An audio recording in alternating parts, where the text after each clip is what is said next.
So, Shubham, tell us something about yourself. Sir, I'm SHUBHAM KUMAR YADAV. I hail from SHIVPURI, Madhya Pradesh. I've done my graduation BSc Honours Mathematics from Hansraj College, University of Delhi. My hobbies include spending me time with nature and practicing silhouettes. That's it, sir. And what can you tell us about cryptography? Since you studied cryptography in college. Yes, sir. So cryptography is the science of encryption and decryption, whereby encryption means that I scramble the message in such a way that no unauthorized user can read it. Decryption is the reverse process. Okay. So, ये जो WhatsApp है and all these, इसमें भी they talk about encryption and decryption at the other end, and they say that even the service provider can't see what message is going through. Yes, sir. So, is that true? Yes, sir. It's true by and large. The basic principle of encryption in this case is that there is a public and private key concept involved, and they use a 128-bit encryption. So, which is if you try to decode it or decrypt it by some unauthorized means, it will take you years to decrypt it. So, for all practical purposes, we can be sure that it is not visible to any unauthorized entity. So, what do you know about that Pegasus thing, which everyone, intelligence agencies are supposed to have been, bought, and then they've been using it to spy on people. Pegasus, you remember Pegasus last year? It was a big thing. Yes, sir. So, how do they decrypt? Sir, I'm not aware about the exact mechanics of Pegasus itself, but the normal procedure of attack is that some rely on cloning the screen. So, for example, if I receive a WhatsApp call or anything from Pegasus' end, what will happen is it will try to get into my hardware. It will measure my. Excuse me. Sure, sir. Shubham, sorry. It's okay, ma'am. You too. So, what were we talking about here? Sir, Pegasus. Pegasus, yeah. Yes, sir. So, talking about encryption of WhatsApp messages and all, and then people say that Pegasus was spying on this thing. How did they do it then? Sir, As per the media, I'm sure you won't know how they do it, but what do you remember from the media reports? the basic concept was that they give a missed call or any other entity and they try to clone the system. So in some sense, they are not trying to decrypt the WhatsApp per se. They are trying to find their way out. So what they do is they just measure your keystrokes or other such things so that they can directly have access to your password without the actual need of breaking into it. No, that we've done ourselves, that thing. It is not that system. That what you're talking about is that you can actually infiltrate a phone, and then before the message is sent into the WhatsApp, Yes, sir. while it's typed, you take it into your own Yes, sir. clone system. Yes, sir. Yes, sir. So that's a different thing. But these people are actually decrypting. Okay. I'm not exactly aware of it, sir. Sorry. I'll look onto it. Do you remember the movie, famous movie on cryptography? Sir, are you talking about the imitation game? Yeah. Yes, sir. So what happened in that movie? Sir, it is the story about the World War II, whereby the German forces used the Enigma machine, and on the other hand, we had Mr. Alan Turing, who designed the system, the Turing machine, to decrypt it. So basically, he got the lead ahead in a way that he was ahead of the systems in which the Germans are operating, and he just mechanized the whole process, and they gained supremacy as far as the computational power was concerned. So tell me, how much you are aware about the government schemes in India? Regarding cryptography, sir? No, Okay. not cryptography, other schemes of the government. Say, the government is not trying to, give healthcare access to the poorest of the poor. So what scheme has the government launched to take care of that? Sir, there are some schemes such as the Jan Aushadhi Pariyojana. We also have the, excuse me, sir, can I take a few seconds to recall its name? Please.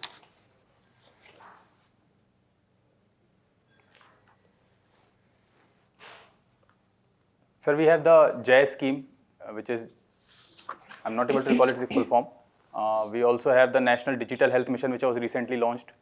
And we also have this health coverage insurance scheme, whereby 5 lakh of tertiary and secondary care is provided to the poorest of the poor people. That is the main backbone. Yes, sir. And what is the government doing to digitize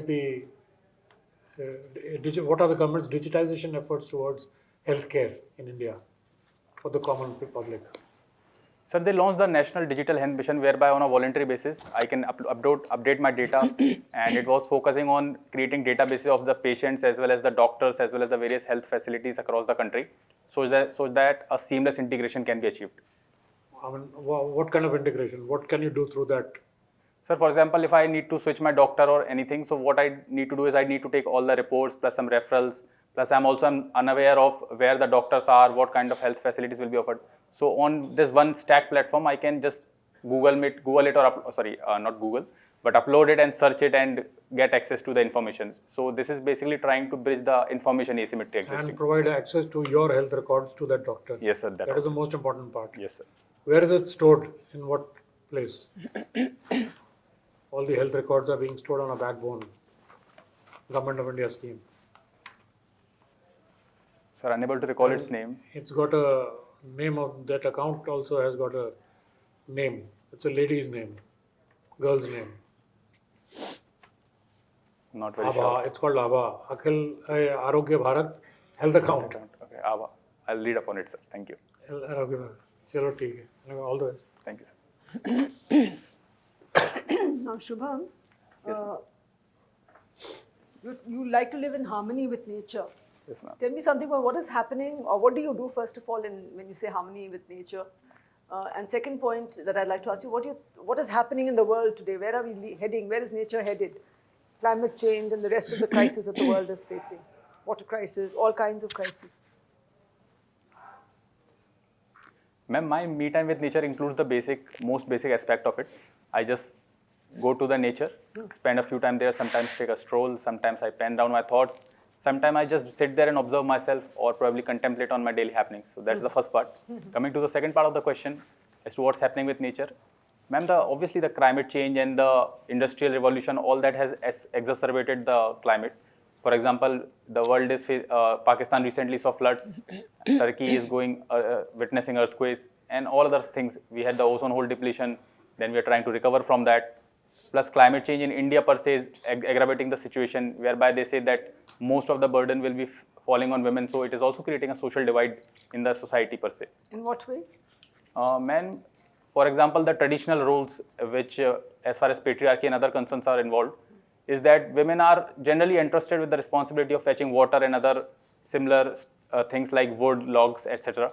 So what is happening with climate change is that these issues such as the availability of groundwater, this is deteriorating. So over a time, this burden ultimately fell on women. But we have a Jal Shakti mission and empowering and tap in every home, etc. All these schemes are there. Do you think they will not help in, or they will not, they will prevent this burden falling on the women, because it's the government is trying to ensure that water is there in every home, and gas chulas and gas is there in every home. So, ma'am, there are two aspects to it. One is the problem, and second are the solutions. So as far as the problem is concerned, climate change is definitely aggravating it, and it will have its social implications. On the other side, we have adaptation and mitigation measures which the government is focusing on, so that the overall impact can be reduced. can be. Yes, ma'am. But what about life? Leading a. Have you heard of life? Lifestyle for the environment. Yes, ma'am. So what about that? Again, is it a mitigation method? Ma'am, it's a more holistic approach whereby we integrate our daily practices with sustainable measures. For example, instead of having wheat and rice every day, sometimes we can have millets, which are also nutritious as well as good for the environment. So in this way, this is an integrated approach which deals not only with the solutions problems, but also an overall measure of daily part of our life. And you can see nature being degraded all over the world, everywhere, including in India. So what measures do you think should be put in place to stop this or to reverse this degradation that is going on non-stop? The Amazon fires, the Amazon cutting down, everywhere, in every country you will see a lot of deforestation, India deforestation. So what measures can be taken so that, because it's a development versus nature kind of approach, so or argument. So what do you think would be the best thing to do? Ma'am, can I take a few seconds? Yeah.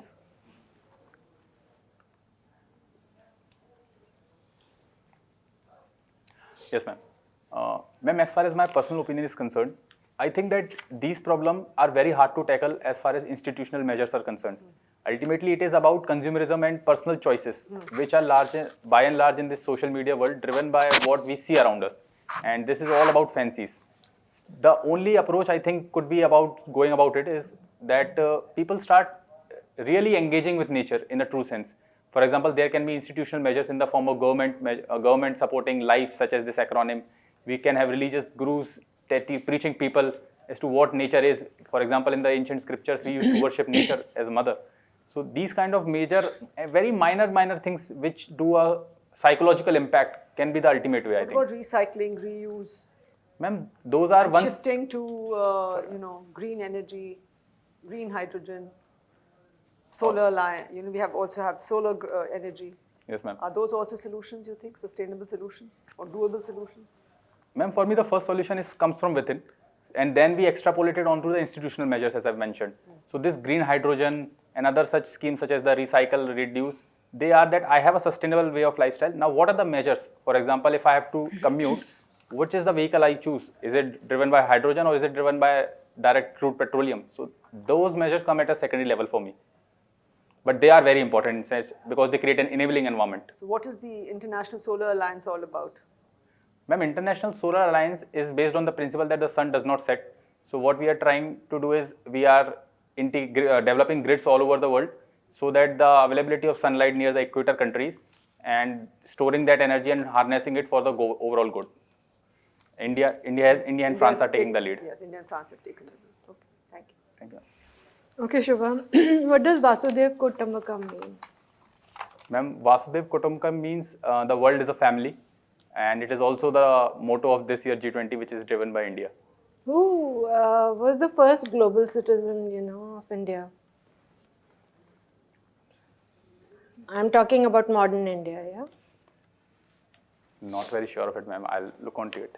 Okay, you read.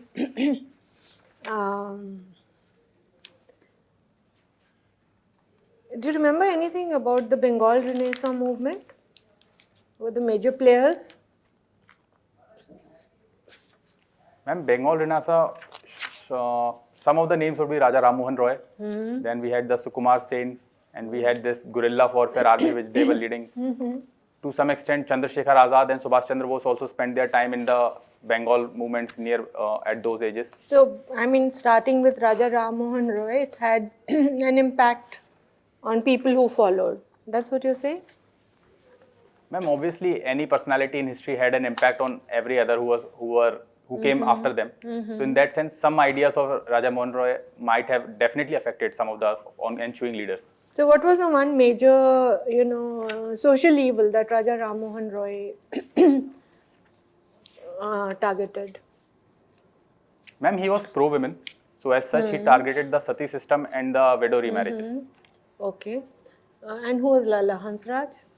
Ma'am, Lala Hansraj was a social reformer in the modern history itself. And he lived somewhere, on his name we have my college also, which is around 75 years. He also worked upon women issues, such as caste systems and this sati parda. His major contribution was also to education field, whereby he established a Lahore college and a Lahore school. Okay, all right. Okay, let's move on to something else. What do you understand by core sector? Sorry, ma'am? CORE, core sector. Core sector? Can I take a few seconds? Ma'am? Yeah.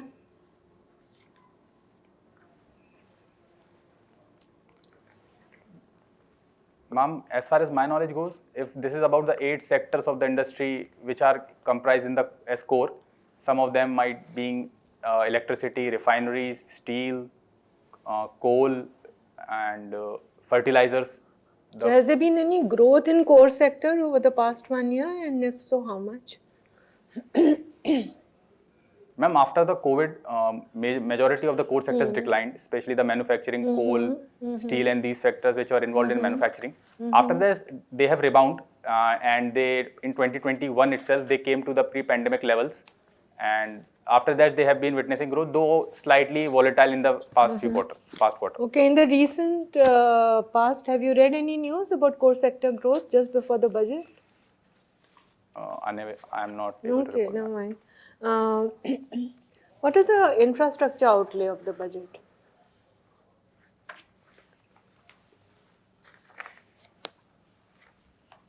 I'm not aware of the exact figures, but it was focusing on capex expenditure, especially the last mile connectivity via roads and railways, with a special focus on railways, because what happens is the railways are in a longer run provide a cheaper mode of transport and commute. No, listen, we'll come to that.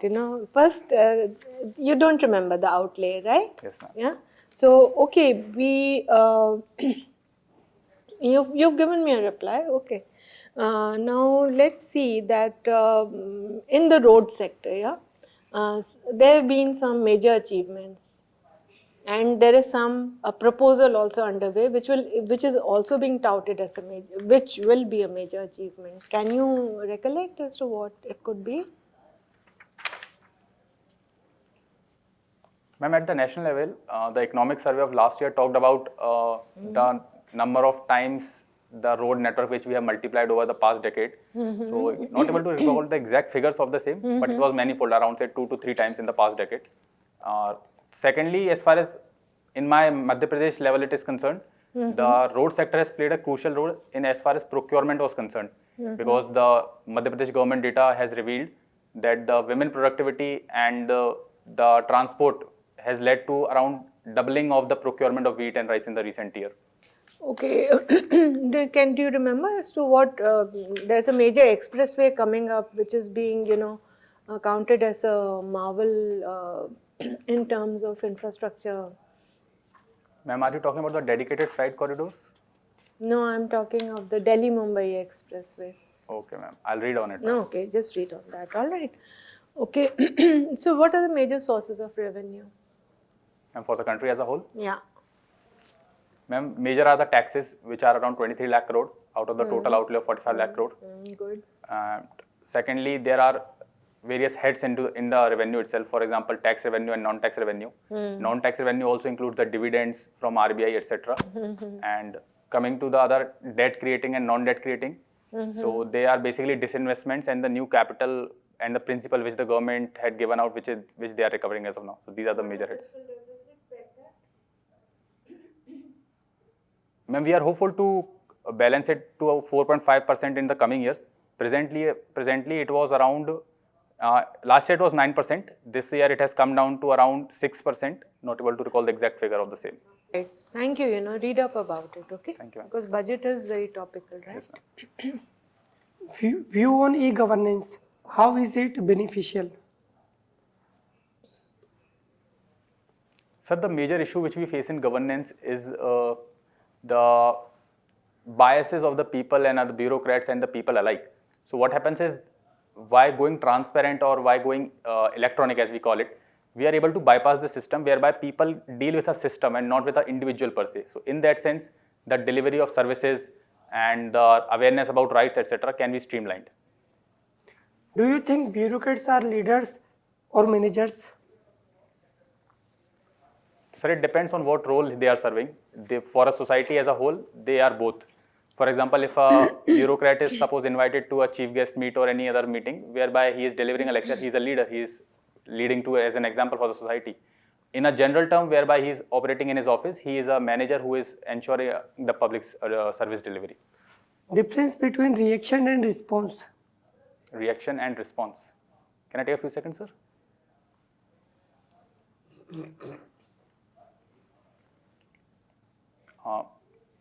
Sir, not able to differentiate it completely, but as far as the foreign policy goes, there is this system there which says that instead of having a reactionary foreign policy, we should have a responsive foreign policy, whereby we should not, reactionary would mean we are having a knee-jerk reaction to everything, whereby when the problem comes, when we respond. On the other hand, when we call about the responsive policy, it is about analyzing what might happen and planning beforehand. Why work for government? Sir, is it a personal question to me? Sir, first and foremost reason is my background. My father is a government servant and I have seen bureaucrats function in their capabilities, their roles, duties, responsibilities, and the kind of impact they can create in a country like ours, which has a huge growth potential. So in that sense, I like this job. Gandhi ji के social development से आप क्या समझते हैं? social development? So Gandhiji, as a social reformer, he focused on few things like a stateless society whereby the people should be the ones governing themselves. And he also gave his few basic social principles for governance like the 7 sins concept which he gave, and the 7 sins principle which he gave. And also he gave the concept of that people should be their own managers and the state should not exist ideally, but even if it exists, it should be a facilitator to have the people govern themselves. Shivpuri से आप है. Yes, sir. Shivpuri का नाम शिवपुरी कैसे पड़ा? Sir, Shivpuri is famous for the Shiv temple, and coincidentally the name is also Mahakaleshwar temple. And folklore says that the Sindhyas, whose summer capital was Shivpuri, they used to worship in this temple. So hence the name Shivpuri. Shivpuri की 3 heritage site का नाम बताइए.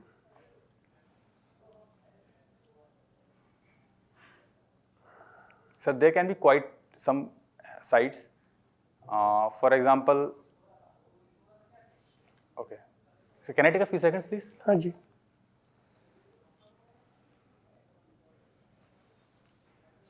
Sir, one would be the George Castle, and second could be the Bhawarkua Falls. One could be the Orcha.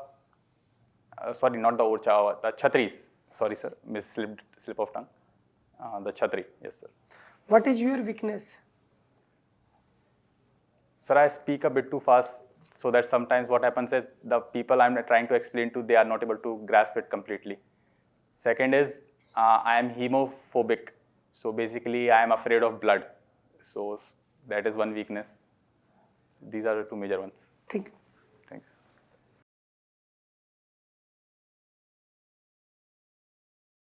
you. So tell us how you assess yourself. It was fine, sir. I could have brushed more on the facts and figures, but that's a perennial issue. I think I can brush up on it in 2 weeks. My dates are out. It's 15th of March, so I have ample time. 15th of March, you've got 1 month almost. Yes, sir. More than a month. Yes, sir. Oh, perfect. Yeah, you can do very well. We already told you, you are a good officer material. Thank you, sir. And you look very smart. You've got a good personality. You are able to compose your answers very well. You are able to express yourself very well. Thank you. And you know a lot of things. And I think whatever you don't know, you can already, from these mock interviews, you can find out what you don't know and you can focus on those sectors and read up about them. Yes. I think you've got a natural inquisition about, because I remember you knew what Bethel meant also. Yes. The church. Very few people would know, Bethel ka kya matlab hai, Bethel church. So you are good. So there's no doubt about it. Just keep up to date with the newspapers and all the latest about government affairs. I think you can read up more about government schemes. Yes, अगर budget पढ़ोगे तो budget में जो outlays दिए हैं for different schemes of the government, yes, sir, उसके बारे में you'll come to know about the schemes also. Yes, sir. So that will help you. Sure, so you seem to be a little पहले भी little weak on that. Yes, sir. You can do a lot better. Sure. Just to add to that, all current affairs, including in like G20 and all, we haven't asked you questions on many of the issues that are currently in the news. But you'll have to keep abreast of what is happening. G20 ho raha hai, China ke saath, neighborhood policy, BIMSTEC, all these issues, and any of them, there could be questions. So whatever's happening and whatever's in the news, please, and like the what is it called, the Turkey earthquakes and Operation Dost, or whatever, all these issues which are current in the news, keep yourself aware. And I think overall you've done a good job. Thank you. And just keep practicing and being more, sometimes I thought you were being too brief and not covering the answer. What we have asked you, you've gone away from that a bit. Yes, Once or twice, yes, that's what happened. So avoid that. Yes, try and get your answer to fit the question more closely. Sure, ma'am. Overall, all good. Thank you, ma'am. Shubham, I must, tell you, you have to avoid saying obviously, okay? To one reply of mine, when I asked you about Raja Rammohun Roy and did he have an impact on people, you said obviously, Okay. Now that can come out to a board member, panelist, as a little offensive, okay? Okay, ma'am. He might just get put off. Okay. And then ask you some very complicated questions which then will throw throw you off track, okay? Sure, ma'am. You know, they'll say, ki, okay, this guy thinks he's too smart or something like that. So just avoid. It's something you have to practice, that there are certain things I have to avoid. And it's like saying things like, obviously it means like, don't you realize that, you know, it's but obvious. So what a silly question or something like that, okay? So you have to avoid that, one. And two, you know, again, this thing about restrict yourself to the question. And if you don't know, it's fine. If I ask you about capital outlay and you don't start explaining on, you know, something which I've not asked you, because I might have another question coming up, right? Yes, ma'am. So, and I'm thinking कि मैंने तेरे से ये पूछा है और ये कहाँ चला जा रहा है, ठीक है? So जैसे उन्होंने भी कहा कि आप fit the question, so listen very carefully कि आपको क्या पूछा गया, नहीं आता, वो अगली चीज़ पे चले जाएंगे. And that's not a negative, आपको नहीं आता. So there are so many things, not even the board members know everything, right? Baki, you're a smart guy, you know, you're quite fluent and you're from a good college, so expectations also, you know, kind of go up. The bar is higher, you're a Delhi boy, so they'll start, you know, asking you a lot more and expectations थोड़ी बढ़ जाती हैं. So you're doing well and just practice and आप क्या कहते हैं, मॉक्स थोड़ा और कर लीजिए जिससे आप ऐसी कोई चीज़ जो हो आपके मुंह से अनायास निकल जाती है वो ना निकले, है ना?